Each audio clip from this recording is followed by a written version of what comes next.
Hello বন্ধুরা, Maggi আমাদের সকলের ফেভারিট।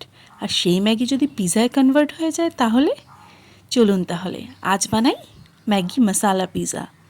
তার জন্য জল গরম করে প্রথমে ম্যাগি নুডলসটা দিয়ে তার মধ্যে মশালা অ্যাড করে নর্মাল যেমন আমরা ম্যাগি বানাই ওরা ম্যাগি বানিয়ে নিতে হবে। তারপর একটা পাত্র গরম করে তাতে একটু বাটার বুলিয়ে নিয়ে এই ম্যাগিটাই আমরা দিয়ে দেবো। সুন্দর একটা পিৎজা ব্রেড টাইপের শেপ দিয়ে দিচ্ছি। এবার এর মধ্যে পিৎজা পাস্তা সস অ্যাড করে এর ওপর টমেটো, অনিয়ন আর ক্যাপসিকাম টুকরো টুকরো করে কেটে গার্নিশ করে নেব। এবার চিজ ছড়িয়ে নিয়ে মাইক্রো ওভেনে 3 থেকে 4 মিনিটের জন্য দিয়ে দেবো। 4 মিনিট কমপ্লিট হয়ে গেল।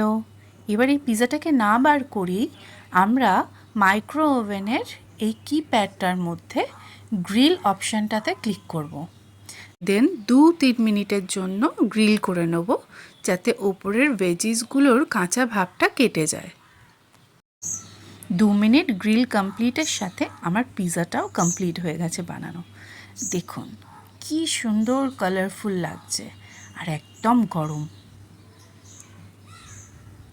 এবার একটা প্লেটে পিৎজাটা সার্ভ করে নিয়ে একটু অরিগ্যানো আর চিলি ফ্লেক্স সিজনিং দিয়ে আমি একটা পিৎজা কাটার দিয়ে কাট করে নেব। Wow, yummy! ভিডিওটি ভালো লেগে থাকলে লাইক কমেন্ট করবেন এবং চ্যানেলটা সাবস্ক্রাইব করে নেবেন নতুন ভিডিও পাওয়ার জন্য। ততক্ষণের জন্য টাটা।